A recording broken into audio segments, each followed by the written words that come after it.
நாளைக்கான வீடியோ தாங்க வந்திருக்கு. வீடியோ வந்து சூப்பரா இருந்துச்சு அப்படி தாங்க சொல்லணும். இந்த வீடியோல பார்த்துக்கிட்டோம்னா, நம்ம ஆதி பாரதிய வந்து ரொமான்ஸ்ல அள்ளி தெளிச்சுட்டாங்க அப்படி தாங்க சொல்லணும். இன்னொரு பக்கம் பார்த்தா, நம்ம ஆண்டாள் இருக்காங்கல்ல, ஆண்டாள வந்து பொண்ணு பார்க்கறதுக்கு ஒரு மாப்பிள்ளை வந்திருக்காரு. அங்க போய் ரகளைய கூட்டிட்டாரு நம்ம அழகரு, பாட்டி எல்லாருமே சேர்ந்து. அதெல்லாம் பார்க்குறக்கும் சேனல மட்டும் மறக்காம லைக் அண்ட் சப்ஸ்கிரைப் மட்டும் பண்ணிருங்க. ஃபர்ஸ்ட் எடுத்த உடனேயுமே வந்து ஆதி பாரதி வந்து அந்த இடத்துல பேசிக்கிட்டு இருக்கிற மாரி தான் காட்டிக்கிட்டு இருக்காங்க. உங்கள நான் வந்து பிரிஞ்சு ரொம்ப தப்பு பண்ணிட்டேன் அப்படிங்கிற மாரி வந்து அந்த இடத்துல வந்து நம்ம பாரதி வந்து சொல்லிக்கிட்டு இருக்கிற மாரி காட்டிக்கிட்டு இருக்காங்க. விடுங்க பாரதி, நீங்க எதுக்கு கோவப்படுறீங்க?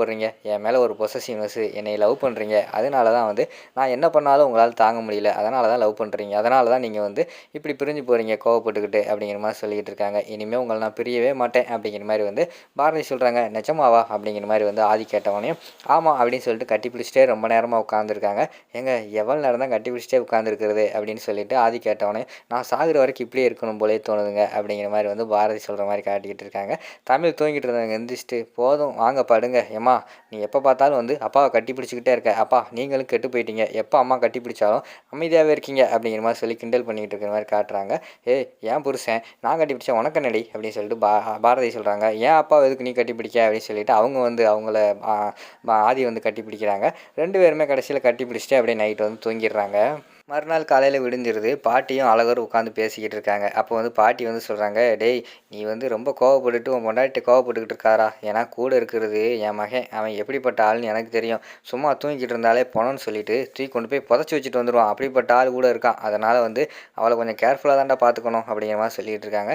எங்கே போப்பாரா அப்படிங்கிற மாதிரி அழகர் சொல்லிக்கிட்டு இருக்காங்க. டக்குன்னு பார்த்தா புது புடவையெல்லாம் கட்டிட்டு ஆண்டா வந்து வெளியில் வராங்க. பாட்டி எங்கே பார்த்தியா? நான் எடுத்து கொடுத்த புடவை எடுத்துகிட்டு வெளியில் வந்து கட்டிட்டு வெளியில் வந்திருக்கா அப்படிங்கிற மாதிரி சொன்னோடனே பாட்டி வந்து சொல்கிறாங்க, ஏய் ஆண்டாளு எங்கே போகிற? உன் புருஷன் கூட வெளியில் எதுவும் போகிறையா அப்படிங்கிற மாதிரி சொன்னேன். விறுவிறுன்னு வராங்க. ஏய் பாட்டி சும்மா இருக்க மாட்டியா? உனக்கு எனக்கு தான் பேச்சு இல்லைன்னு ஆகி போச்சுல, எது கிண்டல் பண்ணிக்கிட்டு இருக்க அப்படிங்கிற மாதிரி சொன்னோடனே அழகர் வந்து சொல்கிறாரு, என்னடி நான் எடுத்து கொடுத்த புடவை கட்டிக்கிட்டு எங்கே போகிற அப்படிங்கிற மாதிரி கேட்டவுடனே, என் ரெண்டாவது புருஷனை பார்க்க போகிறேன் அப்படிங்கிற மாதிரி சொல்கிறாங்க. என்னது ரெண்டாவது புருஷனா அப்படின்னு சொல்லிட்டு ஷாக் ஆகுறாங்க. ஆமாம் இன்றைக்கி எங்கள் அப்பா வந்து ரெண்டாவது மாப்பிள்ளையை வர சொல்லியிருக்காரு. நாங்கள் வந்து கல்யாணம் பண்ண போகிறோம் அப்படின்னு சொல்லிட்டு முடிவு எடுத்துட்டு அந்த இடத்துல பேசிக்கிட்டு இருக்காங்க. டக்குன்னு அழகர் வந்து கிண்டல் பண்ணுறாங்க. பாட்டி பக்கத்தூரில் ஒரு பொண்ணு இருக்குன்னு சொன்னேன்ல, நம்ம இன்னைக்கு போய் அந்த பொண்ணை பார்ப்போம். சட்டுப்புன்னு கல்யாணத்தை முடிச்சிருவோம் அப்படிங்கிற மாதிரி சொல்லிக்கிட்டு இருக்காங்க. டக்குன்னு காரில் வந்து மாப்பிள்ளை வந்து இறங்குறாரு. நீங்கள் வந்து இனிமேல் தான் பார்க்க தான் போகிறீங்க. நான் ஆல்ரெடி என் மாப்பிள்ளை வந்தாச்சு அப்படின்னு சொல்லிட்டு விறுவிறுன்னு வீட்டுக்குள்ளே போகிறாங்க. வீட்டுக்குள்ளே வந்து மாப்பிள்ளை வீட்டுக்காரங்க வந்துடுறாங்க. உங்கள் அப்பா வந்து கொஞ்சம் நேரம் கழித்து வரேன்னு சொன்னார். உங்களுக்கு அம்மா பாட்டியெல்லாம் இருக்கான்னு சொன்னாங்களே எங்கம்மா அப்படின்னு சொல்லிட்டு மாப்பிள்ளை வீட்டுக்காரங்க கேட்காங்க. டக்குன்னு பார்த்தா இங்கிட்டு பார்த்தா நம்ம பாட்டி, அதுக்கடுத்து அழகரு, லட்சுமி எல்லாம் இந்த வந்துட்டோம் அப்படின்னு சொல்லிட்டு ஜூஸோட என்ட்ரி ஆகுறாங்க. இவங்கெல்லாம் யார் அப்படிங்கிற மாதிரி சொன்னோடனே இவங்க பாட்டி வந்து நான் பாட்டி மாதிரி அப்படிங்கிற மாதிரி சொல்கிறாங்க. நான் வந்து ஆண்டாளுக்கு அம்மா மாதிரி அப்படின்னு சொல்லிட்டு லட்சுமி சொல்கிறாங்க. அப்படின்னா தம்பி யார் அப்படிங்கிற மாதிரி கேட்டேன். நான் புருஷ மாதிரி அப்படின்னு சொன்னோடனே புருஷ மாதிரி அப்படின்னு சொல்லிட்டு ஷாக் ஆகிடுறாங்க. இல்லை அவள் புருஷனோட ஃப்ரெண்டு அப்படிங்கிற மாதிரி சொல்லி சமாளிச்சிடுறாங்க.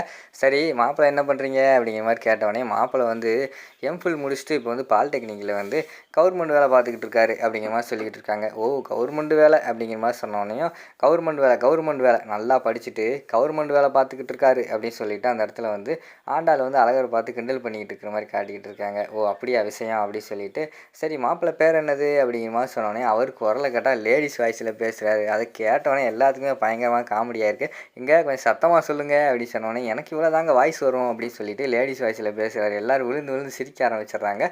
பாட்டிக்குவாக வந்துருச்சு. விறுவிறுன்னு போய் எல்லாத்தையுமே அடிச்சு ஓடுங்களான்னு விரட்டுறாங்க. நீங்கள் யார் பாட்டி எதுக்கு எங்களை போக சொல்கிறீங்க அப்படிங்கிற மாதிரி சொன்னாங்க. டேய் நான் தாண்டா ஆண்டாளோட பாட்டி, கிளம்புங்கடா என்ன எவ்வளோ தைரியம் இருந்தால் என் பேத்தியை வந்து பொண்ணு பார்க்க வந்திருப்பீங்க, ஓடுங்கடா அப்படின்னு சொல்லிட்டு பாட்டி வந்து விரட்டி விட்டுறாங்க. ஏய் நீங்கள் தான் வரக்கூடாதுன்னு சொன்னல, இங்கே எதுக்கு வந்தீங்க அப்படின்னு சொல்லிட்டு அந்த இடத்துல வந்து கோவப்பட்டு ஒரு ஆண்டாள் வந்து உள்ளே போயிடுறாங்க. அப்போ வந்து லட்சுமியும் பாட்டியும் சொல்கிறாங்க, போய் பேசுங்க மாப்பிள்ள, அவர்கிட்ட இப்போ பேசினா தான் சரி, அவங்க அப்பா இல்லாத நேரத்தில் பேசி அவள் மனசை மாற்றுங்க அப்படின்னு சொல்லிடுறாங்க. சரின்னு சொல்லிவிட்டு அழகர் வந்து பேச போகிறாங்க. அந்த பக்கம் பார்த்தா நம்ம இவங்க இருக்காங்கல்ல, ஆதி பாரதி ரெண்டு பேர் வந்து பூரிக்கு மாவு பிணைஞ்சிக்கிட்டு இருக்காங்க. அப்போ வந்து பாரதி வந்து வேண்டாம் நான் பார்த்துக்கிறேன் 10 நிமிஷத்தில் வேலை முடிஞ்சிடும் அப்படின்னு சொன்னோடனே ஆதி கேட்காம நான் பிணைவேன் பாரதி அப்படின்னு சொல்லிட்டு ரெண்டு பேருமே வந்து மாவு பிணைஞ்சிக்கிட்டு இருக்காங்க.